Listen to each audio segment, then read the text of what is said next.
Well, tonight we return to our study in the Gospel of Luke. And I want to begin by reading the passage that will be the focus of our attention tonight. So Luke chapter 14, verses 1 through 6, if you want to turn there. We'll start by just reading the passage.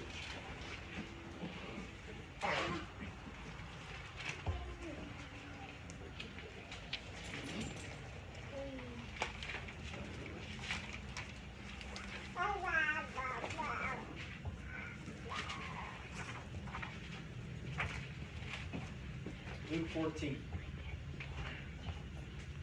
It happened that when he went into the house of one of the leaders of the Pharisees on the Sabbath to eat bread, they were watching him closely. And there in front of him was a man suffering from dropsy. And Jesus answered and spoke to the lawyers and Pharisees, saying, "Is it lawful to heal on the Sabbath or not?" But they kept silent. And he took hold of him and healed him and sent him away.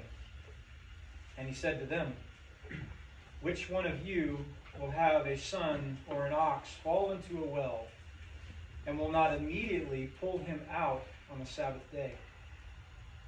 And they could make no reply to this. Those 6 verses, that'll be the focus of our night. This lunch event, which takes place on a Sabbath, will take us all the way through verse number 24. This will be the third and the last time in the Gospel of Luke that Jesus is described as eating with the Pharisees, having a meal with the Pharisees. Interestingly, I just skim-read through the other Gospels, just looking for the other places where Jesus has meals with the Pharisees. And I couldn't find a single instance in any of the other Gospels where Jesus is ever recorded as having a meal with a Pharisee. Except for Luke. And Luke has it 3 times. I don't know the significance of it, but for some reason Luke wants to bring this out. He wants to bring out that Jesus has had more than one occasion to sit and eat with the Pharisees. So I just want to look at the other 2, other than this one, just real briefly. Luke chapter 7, verse 36. This will be reviewed because we've already read this and already looked through it, but I just want to remind you of it. This took place fairly early in the ministry of Jesus while still in Galilee at the home of a man named Simon. So let's just read it real quick starting in verse 36. Chapter 7, verse 36. Now one of the Pharisees was requesting him to dine with him. And he entered the Pharisee's house and reclined at the table. And there was a woman in the city who was a sinner. And when she learned that he was reclining at the table in the Pharisee's house, she brought an alabaster vial of perfume. And standing behind him at his feet, weeping, she began to wet his feet with her tears and kept wiping them with the hair of her head, and kissing his feet and anointing them with the perfume. Now when the Pharisee who had invited him saw this, he said to himself, "If this man were a prophet, he would know who and what sort of person this woman is who is touching him, that she is a sinner." And Jesus answered him, "Simon, I have something to say to you." And he replied, "Say it, teacher." A moneylender had 2 debtors. One owed 500 denarii and the other 50. When they were unable to repay, he graciously forgave them both. So which of them will love him more? Simon answered and said, "I suppose the one whom he forgave more." And he said to him, "You have judged correctly." And then turning to the woman, he said to Simon, "Do you see this woman? I entered your house. You gave me no water for my feet, but she has wet my feet with her tears and wiped them with her hair. You gave me no kiss, but she, since the time I came in, has not ceased to kiss my feet. You did not anoint my head with oil, but she anointed my feet with perfume. For this reason I say to you, her sins, which are many, have been forgiven. For she loved much, but he who is forgiven little loves little." Then he said to her, "Your sins have been forgiven." Those who were reclining at the table with him began to say to themselves, "Who is this man who even forgives sins?" And he said to the woman, "Your faith has saved you. Go in peace." This is the first meal that Luke records. Jesus is at this time in Galilee, and he's a very popular teacher. He's gained renown as a miracle worker, and his presence at lunch would be really good for Simon's reputation. To bring in someone of Jesus' status at this point in the ministry is really good for his reputation. And the primary contrast in this particular account is a contrast between a woman who understands the greatness of her sin and a man who believes himself to be righteous and doesn't see his own sin. That's the contrast between this. And Jesus, here in this initial one, is confronting Simon's self-righteousness, and he is embracing the sinful woman's brokenness. She sees her sin, therefore she has a deep love for Jesus. The Pharisee, Simon, doesn't see his sin, therefore he has a very small love for Jesus. That's the contrast. There's no real animosity here. Jesus is just bringing this forward. This is early in the ministry of Jesus. Let's look at the second meal, Luke chapter 11.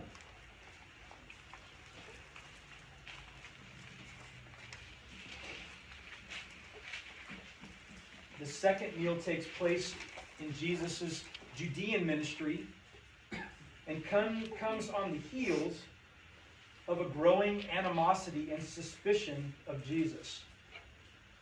You guys may remember that when we went through this chapter 11. The Jews are now claiming that what Jesus does, he does by the power of Satan, not by the power of God. The people are now divided over who Jesus is. And in this meal, we'll start in verse 37. It says, "Now when he had spoken, a Pharisee asked him to have lunch with him. And he went in and reclined at the table. When the Pharisee saw it, he was surprised that he had not first ceremonially washed before the meal. But the Lord said to him, 'Now you Pharisees clean the outside of the cup and of the platter, but inside of you, you are full of robbery and wickedness. You foolish ones, did not he who made the outside make the inside also? But give that which is within as charity, and then all things are clean for you.'" And then just these scathing words from this point forward. "But woe to you, Pharisees, for you pay tithe of mint and rue and every kind of garden herb, and yet disregard justice and the love of God. But these are things you should have done without neglecting the others. Woe to you, Pharisees, for you love the chief seats in the synagogues and the respectful greetings in the marketplaces. Woe to you, for you are like concealed tombs, and the people who walk over them are unaware of it." One of the lawyers said to him in reply, "Teacher, when you say this, you insult us too." But he said, "Woe to you, lawyers, as well.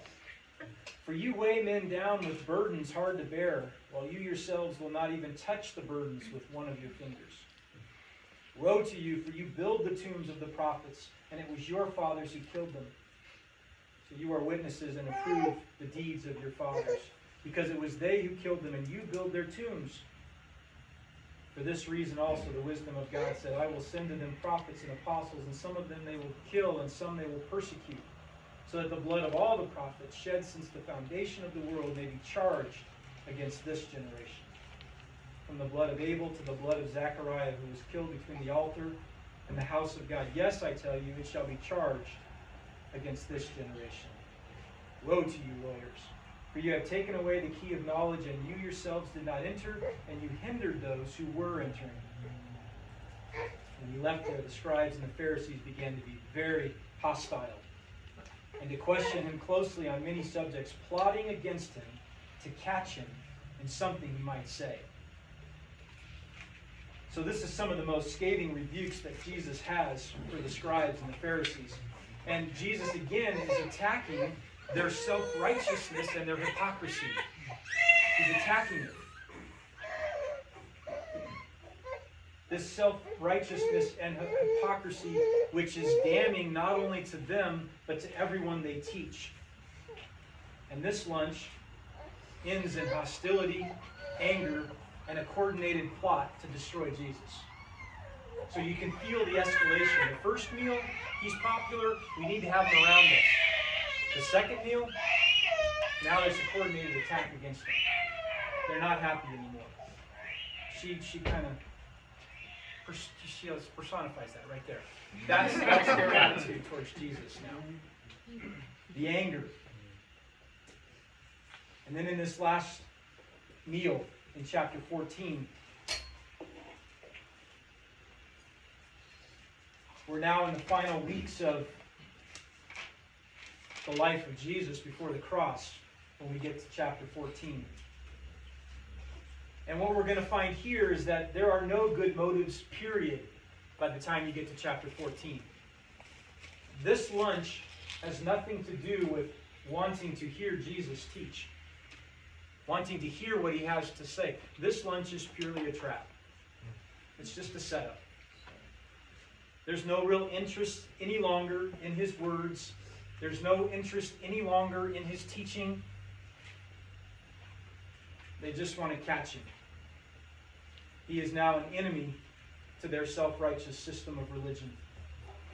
He's a threat to their power over the people. And we will see by the time we get to verse 24 that in the end, when this meal is over, Jesus will be saying to this religious elite group of people who believe themselves to be heading into the kingdom of God that they indeed will not be there. That's where this lunch will end. And this is the final meal that Jesus will have with the Pharisees. That's recorded in the Gospels. And it will end with him saying, you believe yourselves to be heading into the kingdom, but you will not be there. And he will describe, as we go through the next couple of weeks, who will be there, who will be in the kingdom. This is not the first trap when we get to chapter 14 that Jesus has encountered.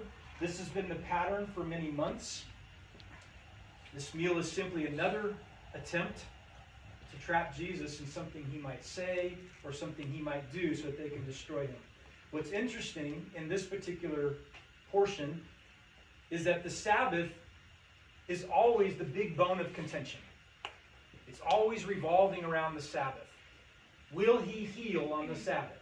What will he do on the Sabbath? Will he break the Sabbath laws? The Sabbath was very near and dear to them because in their minds, the Sabbath is their day. The Pharisees go, the Sabbath is our day. And Jesus comes in and he enrages them because he attacks their understanding of the Sabbath. What is he attacking? What is he saying? He's saying, it's not your day. The Sabbath isn't yours. The Sabbath belongs to God. It's God's day, not your day. Jesus goes on to say that he is the Lord of the Sabbath. And that enrages them even more. For him to say that he is the Lord of the Sabbath and not them.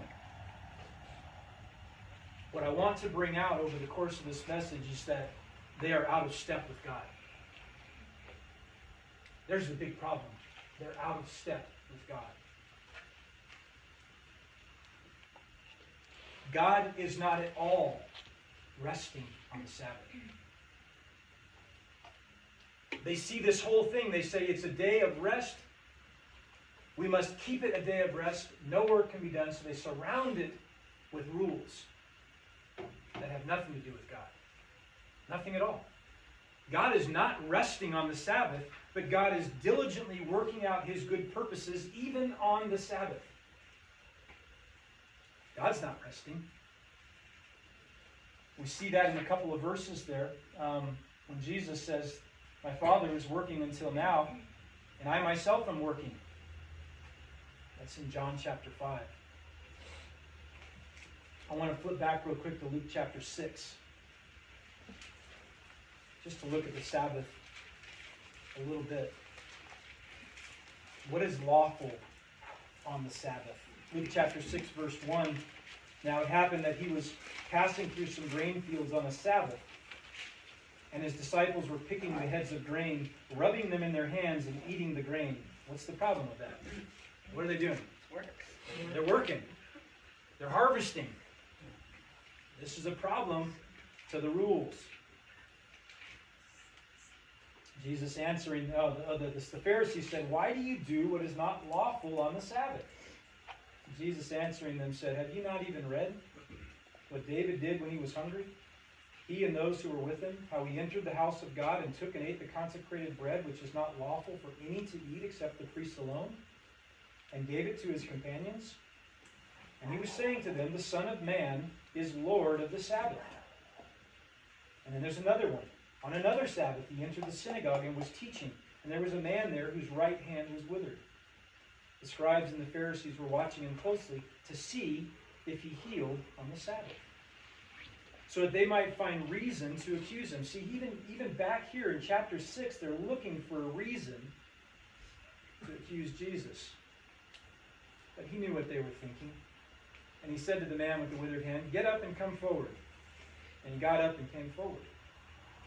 And Jesus said to them, "I ask you," and here's the question, right? This is the one that's going to keep coming up. "I ask you, is it lawful to do good or to do harm on the Sabbath? To save a life or to destroy it?" After looking around at them all, he said to him, "Stretch out your hand." And he did so, and his hand was restored. And they rejoiced, right? They rejoiced that this man's hand was restored. Well, that's what you would think. But that's not what they did. But they themselves were filled with rage and discussed together what they might do to Jesus.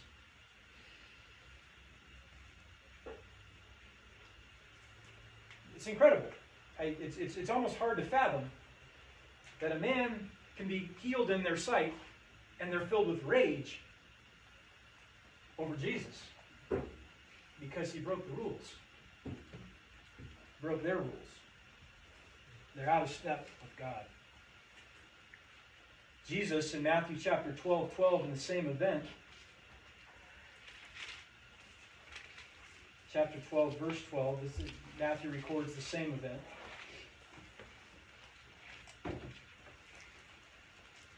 And he says in this one, he asks the question, again, is it lawful to heal on the Sabbath?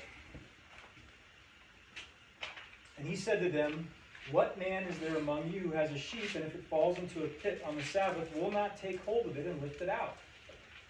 How much more valuable then is a man than a sheep? So then, and here's the answer, it is lawful to do good on the Sabbath. Right? So there's the question, is it lawful to do good on the Sabbath? And the answer, it is lawful to do good on the Sabbath. That's Jesus' answer. Luke chapter 13, we have another event. Same issue, different occasion. Verse 10, chapter 13, verse 10 of Luke. He was teaching in one of the synagogues on the Sabbath. And there was a woman who for 18 years had had a sickness caused by a spirit, and she was bent double and could not straighten up at all for 18 years. When Jesus saw her, he called her over and said to her, "Woman, you are freed from your sickness." And he laid his hands on her, and immediately she was made erect again and began glorifying God. And of course, the synagogue official rejoiced. Right? No. The synagogue official, indignant because Jesus had healed on the Sabbath, began saying to the crowd in response, there are 6 days in which work should be done, so come during them and get healed. Not on the Sabbath day. It's mind-blowing. The Lord answered him and said, "You hypocrites, does not each of you on the Sabbath untie his ox or his donkey from the stall and lead him away to water? And this woman, the daughter of Abraham, as she is, whom Satan has bound for 18 long years, should she not have been released from this bound on the Sabbath day?" And as he said this, all his opponents were being humiliated, and the entire crowd was rejoicing over all the glorious things being done by him. Let's flip over to John chapter 5.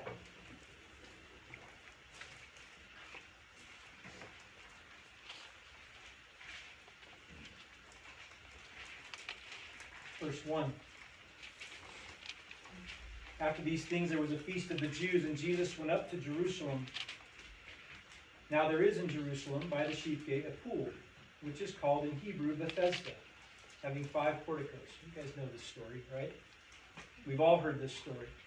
In these lay a multitude of those who were sick, blind, lame, and withered, waiting for the moving of the waters. For an angel of the Lord went down at certain seasons into the pool and stirred up the water. Whoever then first, after the stirring up of the water, stepped in was made well from whatever disease with which he was afflicted. And a man was there who had been ill for 38 years. When Jesus saw him lying there and knew that he had already been a long time in that condition, he said to him, "Do you wish to get well?" The sick man answered him, "Sir, I have no man to put me into the pool when the water is stirred up. But while I am coming, another steps down before me." Jesus said to him, "Get up, pick up your pallet, and walk." Immediately the man became well, and picked up his pallet and began to walk. Here's the kicker. Now it was the Sabbath on that day. So the Jews were saying to the man who was cured, and when it uses the Jews here, these are the Jewish leaders, and they said to the man, "It is the Sabbath, and it is not permissible for you to carry your pallet." But he answered them, "He who made me well was the one who said to me, 'Pick up your pallet and walk.'" They asked him, "Who is the man who said to you, 'Pick up your pallet and walk'?" But the man who was healed did not know who it was, for Jesus had slipped away while there was a crowd in that place. Afterward, Jesus found him in the temple and said to him, "Behold, you have become well. Do not sin anymore, so that nothing worse happens to you." The man went away and told the Jews, that's the leaders, that it was Jesus who had made him well. And for this reason, the Jews were persecuting Jesus, because he was doing these things on the Sabbath. But he answered them, "My Father is working until now, and I myself am working." And for this reason, therefore, the Jews were seeking all the more to kill him, because he not only was breaking the Sabbath, but also was calling God his own Father, making himself equal with God. John chapter 9. One more case.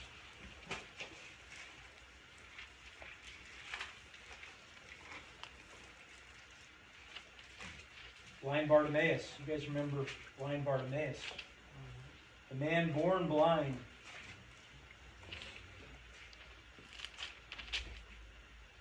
In verse 6, when he had said this is Jesus, he spat on the ground, made clay of the spittle, and applied the clay to this man's eyes, and said to him, "Go wash in the pool of Siloam," which is translated sent. So he went away and washed and came back seeing. And the story goes on. You guys know this one, so we won't spend too much time here. Verse 14, now it was a Sabbath on the day when Jesus made the clay and opened his eyes. And the Pharisees also were asking him again how he received his sight. And he said to them, "He applied clay to my eyes, and I washed, and I see." Therefore some of the Pharisees were saying, "This man is not from God, because he does not keep the Sabbath." The others were saying, "How can a man who is a sinner perform such signs?" And there was division among them. You see the common theme? Over and over again. He does not keep the Sabbath. Therefore, he must not be from God. That's the common theme over and over again. If I was to summarize all of my thoughts on these passages in regards to these Pharisees, I guess a good summary verse in my mind is Matthew chapter 15. Summarizes my thoughts anyway. Matthew chapter 15 verse 7 is a quote from Isaiah 29:13. Jesus says, "You hypocrites, rightly did Isaiah prophesy of you. This people honors me with their lips, but their heart is far away from me. But in vain do they worship me, teaching as doctrines the precepts of men." I guess that summarizes it in my mind. Their heart is far away from God. They honor him with their lips. These are the religious leaders, the ones who represent God himself. They honor him with their lips, but their hearts are far from him. And they teach as doctrines, as truths, the precepts of men. They have taken their traditions, they have taken their man-made laws, and now they hold them up as actual doctrine. And Jesus says they worship me in vain. It's not real worship. It's just purely lip service. God is not blind. He's not fooled by the outward appearances. He's not fooled by empty words of devotion to Him. He knows the heart. He knows whether or not He is truly honored and worshipped by those who claim to be His people. He knows that. We should take that to heart. May we never become so dull in our understanding that we believe for a single moment that God is more concerned by what we say than who we are. Who we are is all that matters. The things that we say may or may not be true. But God looks right into the heart. And who we are matters. And we must look at our own lives just like these Pharisees should have looked into their own lives and asked, are we walking in step with God or are we not? Is our daily life walking in step with God or is it not? It's important. These people honor me with their lips, but their heart is far away from me. Let's go back to Luke chapter 14. Let's walk through the text now.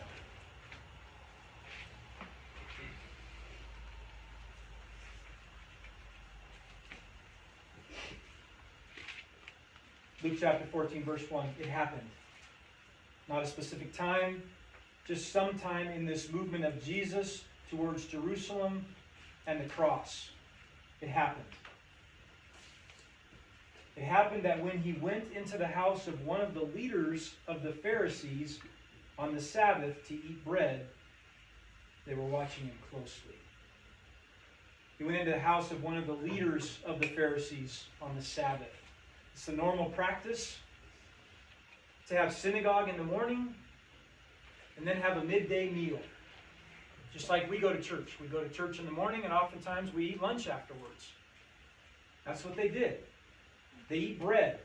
He went in to eat bread. Why are they eating bread? Because they cooked the bread the day before. They got to keep the Sabbath. Can't cook on the Sabbath. So they have bread, which they cooked the day before. And this is pretty normal. Meals were very significant, especially to the Pharisees. They would take a long time in this meal. They would lounge around. They would talk. They would eat. Who is invited to these meals is incredibly significant. In this world, this honor and shame society, Pharisees would invite guests of status. People that had status, people who had position, people who would elevate their own status by simply appearing to the meal. It would elevate them. This was very important, who you invited to the meal. They would invite those who would be able to invite them back in repayment. Because in an honor-shame society, if someone invites you to something and you go, you have to in turn pay them back by inviting them to your place. That's normal for them. So who you invite is really important. You don't invite the lame, the outcasts, the poor. You don't invite them. They have no ability to pay you back. They're not going to invite you to their home. Right? So it's important who you invite. They would never invite someone they considered beneath them. Which is why they are so appalled to see Jesus eating with sinners. This just makes no sense to them. If he is truly a righteous teacher like them, then he would surely know to avoid sinners. But Jesus does the exact opposite. He eats with the sinners. So it's very important and significant who gets invited to an afternoon meal. Which begs the question, of course, why in the world did they invite Jesus? Why is he here? Why would a Pharisee invite Jesus into his house? We've already seen at this point in his ministry that he's under direct attack by the Jewish leaders. He himself has just pronounced judgment in chapter 13. We went through that a few weeks ago. Judgment on the entire nation. So the question is, why is he here? And the answer is obvious. They were watching him closely.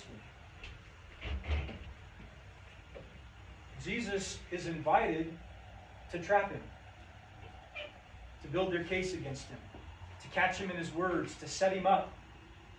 And in this word, they're watching him closely. There's something sinister in their intent. They're not just watching him to learn, they're watching him to accuse.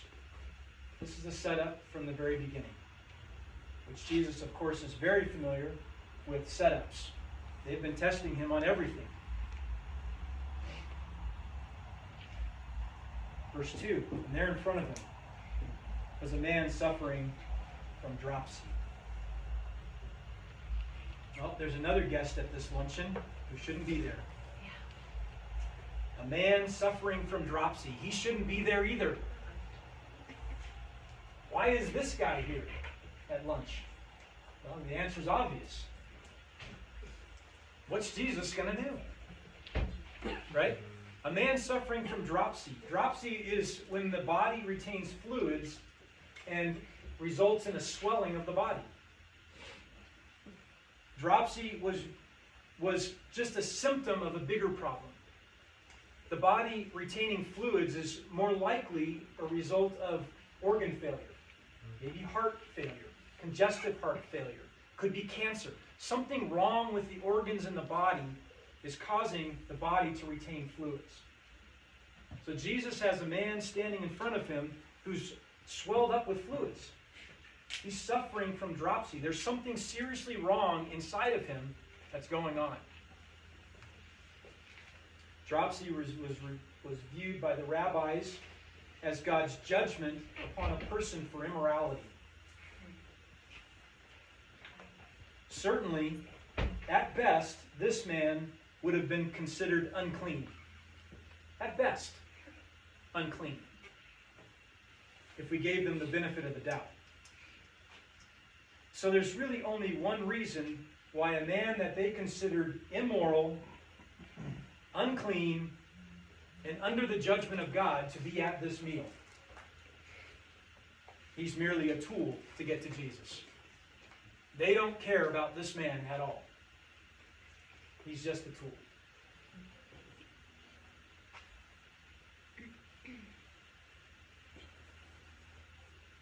Verse 3. And Jesus answered and spoke to the lawyers and the Pharisees. So who's at the meal? Who does it say? The lawyers and the Pharisees. So we know who's at this meal. The important people. They're all invited to see what's going to happen with Jesus and the man with dropsy. And Jesus answered and spoke to them. Who heard the question? What was the question? It doesn't say. The question's obvious. The question is the same question they've been asking. And Jesus says it right here at the end. Is it lawful to heal on the Sabbath or not? It's the same question we saw in Matthew chapter 12. It's the same question we see everywhere. Is it lawful to heal on the Sabbath or not? That's the question. And Jesus is answering that question, though they haven't asked it. But it's obvious by the fact that he's there and the man is there that this is the question. Is it lawful to heal on the Sabbath or not? What would their answer be? No. And emphatically, no. It's not lawful. I guess what's amazing in this passage is they've set Jesus up because they want him to heal this man. Which is kind of crazy, right? They're wanting Jesus to heal this man, which would be evidence and proof that he is who he claims to be as the Messiah, so that they could demonstrate that he's not actually the Messiah. That's their point. They're trying to demonstrate that he's not from God because he heals on the Sabbath, which in their eyes violates what God commanded. So they want Jesus to do something that only God can do so that they can prove that he's not from God. It's the ludicrousness of this whole thing. What are they doing? But it highlights something. In their hatred of Jesus, they're blind. They're just blind. They don't see. Jesus brings that up when he's talking to them, and I think it's in John when he says, you don't understand what I'm saying because you don't even know my Father. You're of your father, the devil. You don't even understand the words that I say because you're not of the same Father. They don't understand. Is it lawful to heal on the Sabbath or not? That's the question. What was their answer? Verse 4. They kept silent. They can't answer that question. If they say it's lawful, then they've given consent. If they say it's not lawful, then maybe he won't heal him. And then they don't have the evidence they need. So they just kept silent. There's nothing they can really say to this. Because they want this to go through. The obvious answer, even in their silence in the minds of the Pharisees, is that it is not lawful to heal on the Sabbath. So what does Jesus do? They kept silent. What did he do? He took hold of him and healed him and sent him away. Wow. That's pretty amazing. When it says it took hold of him, it's this forceful verb that means he grabbed him.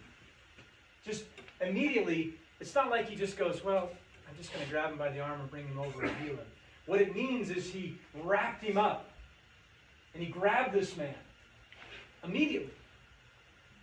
They have nothing to say. He immediately responds by grabbing the man, embracing him forcefully, and healing everything wrong inside of his body. Everything. Fixing all the organs. Every diseased part fixed. And so thoroughly that there's not a sign of dropsy. That means all the swelling is also gone immediately. This is not like something where we go, oh, well, he did something inside. We'll know whether it took place if the swelling goes down in the next few days. If the water evaporates or absorbs back into the body. No, this is such an immediate healing that the dropsy is gone. It just makes me think about when Jesus is on the Sea of Galilee and the storm is taking place and everybody panics and Jesus gets up and he just, with a command, he says, be still. And it doesn't take time for all the waves to start subsiding and get less and less and less until it finally calms back down. Jesus says, be still, and there's no more waves. Immediately. Calm. When Jesus does something, he doesn't have to do something that the natural body now has to do all these things to make evident. No, he healed the man immediately. It's amazing. By doing that, what was his answer? It is lawful. It is lawful.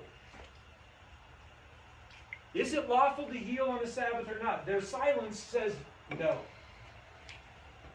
No. His embrace says yes. It is lawful to heal on the Sabbath. Jesus made this man immediately and completely well. I think about that and I think Jesus grabbed a hold of a man that they considered unclean. A man that they wouldn't touch with a 10-foot pole. And without a moment's hesitation, on a Sabbath, in front of his opponents, he healed him. And again, reminds me of the passage in John, my Father is working until now, and I myself am working. It would be hard to imagine a more emphatic answer to his own question. It is lawful to heal on the Sabbath. And then Jesus sent the man away. You think this man's rejoicing? Mm-hmm. Yeah. I'm certain this man is rejoicing. But he still doesn't belong to that meal. There's no reason for him to remain. He was only invited to be a trap. And this man rejoicing certainly would love to go home and tell his family what just happened to him. And Jesus understands he has no purpose to be at this meal. There's no reason for him to stay. And he sends him away. And I'm certain he sends this man away rejoicing.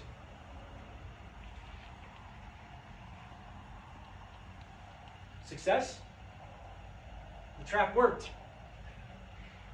The trap was a success. They put a man in front of Jesus on the Sabbath, and he healed him. It's a success, right? Jesus had done exactly what they had hoped he would do. But before they can pounce, Jesus poses a question. And he said to them in verse 5, "Which one of you will have a son or an ox fall into a well and will not immediately pull him out on a Sabbath day?"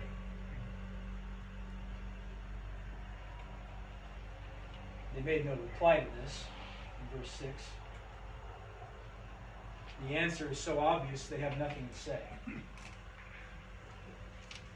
Not even the most devoted Pharisee would stand by and do nothing if his son fell into a well and was drowned. Guaranteed, even the most devoted Pharisee would immediately do all that was in his power, everything necessary, no matter how much work it required to save his son, even on a Sabbath. What about if his ox fell in the well? Same thing. The Pharisees, who are lovers of money, the ox is a huge investment. How could they possibly stand by and do nothing if that expensive ox fell into a well? They would do all that they had to get that ox out of the well, no matter how much work it costs. They would work hard to save the animal. If they would make concessions for themselves, how can they object to the gracious and loving work of Jesus to heal a person on the Sabbath? They were silent. They can make no reply to this. So was the trap a success? No. All the trap did is expose their own hypocrisy. That's all it did.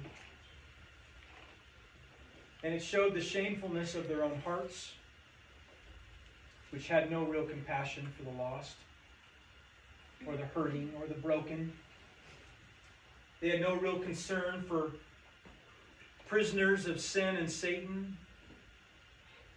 Their religion only extended far enough to satisfy their own self-righteous pride. And again, I bring it back to this. They're out of step with God. They really don't look anything like Jesus. Nothing like Jesus. They look nothing like God. These Pharisees are God's leaders. These are the religious leaders who represent God, and they look nothing like God.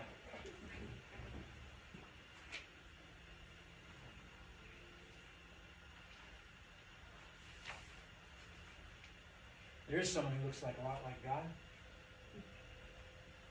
Jesus looks an awful lot like God. Hebrews says he's the exact representation of God, the express image of God. God made flesh. He lived his life full of compassion. He bound up the brokenhearted, healed the lame, gave sight to the blind, freed the captives. Smoldering wick he would not snuff out. He was humble. He was self-sacrificing. He was uninterested in material possessions and man's praise. He was devoted to holiness. He was obedient to his Father. He was submitted to the Holy Spirit. He was a man constantly in prayer, relying upon his Father. He loved the truth. He spoke the truth. He lived the truth. He was without hypocrisy. He was full of love. He forgave those who hated him. He loved his enemies. He's the living picture of God, the exact representation of his being. That's Jesus. Most of the Pharisees and the scribes and the religious elite who should have known God the best were nothing like Jesus. They had no compassion for the poor, the crippled, the lame, the blind. They extorted the people for personal gain. They laid burdens upon their backs and didn't lift a finger to help them. They were proud. They were self-promoting. They were lovers of money. They were lovers of praise. They were blind to their own sin, yet harsh regarding the sin of others. This is God's people. God's religious leaders. They're nothing like Christ. If they're nothing like Christ, they're nothing like God. And I guess that's when I think about this whole passage, these 6 verses, what is it that strikes me when I'm looking at all this? What strikes me is this is kind of like where the rubber meets the road for me. When I think about, do I look like Christ? And I look at you guys and I go, do you look like Christ? How can it be that those who claim to belong to God bear no resemblance to God? How can that be? How is it that God's representatives to his people, his shepherds, don't share his heart? How can someone claim to be a child of God but not love Christ, the Son of God? In fact, they're more like Satan than they are like God. They hate Jesus. Satan hates Jesus. They're full of pride. Satan is full of pride. They want to murder Jesus. So does Satan. And Jesus rebuked them harshly when he said to them, "You are of your father, the devil." That's who you're of. This is John chapter 8, verse 44. You're of your father, the devil, and you want to do the desires of your father. He was a murderer from the beginning and does not stand in the truth because there is no truth in him. What it means is they look like their father. There is no truth in them. They want to murder God's Son. They're full of pride. They're full of hypocrisy. Jesus says in John 8:42, if God were your father, you would love me. So that's the heart of the statement. If God's your father, you will love Jesus. They don't love him. They hate him. God's not their father. Jesus says, if God were your father, you would love me, for I proceeded forth and have come forth from God. I don't come even of my own initiative, but he sent me. What's the distinguishing mark of a child of God? What is it? They love Christ. The distinguishing mark of a child of God is a love for his Son. A love for Christ. These men hated Jesus, and they proved by their hatred that they did not belong to God. As we'll see over the next couple of weeks, this lunch doesn't get any better. It's only going to get worse for them. When it's over, they will be exposed as those who are not part of God's kingdom at all. It's interesting if you look at verse 15. One of those reclining at the table who heard Jesus talking says, "Blessed is everyone who will eat bread in the kingdom of God." He's excited. We're in. We're the Pharisees. At the resurrection of the righteous, we're going to be there. And you get down to verse 24, and Jesus says, I tell you, none of those men who were invited shall taste of my dinner. You're not getting in. If you will have nothing to do with Christ, you will have no access to God's eternal kingdom. Nothing has changed for us today. If you have nothing to do with Christ, you have nothing to do with God's kingdom. It's that serious. You love Christ. Not some lip service that appears good on the outside but lacks any inward reality. But do you love Christ? Does your life display a love for Christ? Does your life display a love for God's ways? Does your life display just a growing desire for spiritual things? Do you love Christ? Do you desire to walk in obedience to Christ? Will you take up your cross and follow Christ? That's the question. That's the distinguishing mark of a child of God. The Pharisees didn't have that mark. They hated Christ. Do we love Christ? Will we be in the kingdom? If you love Christ, if you follow Christ, if you obey Christ, if you desire Christ, if you rely upon Christ, if you cling to Christ, you'll be in the kingdom. That's the blessing. And they missed it. They didn't see it. And this meal is only going to get worse. Let's close there in prayer. Father, we thank you for your word. Not a lot of verses.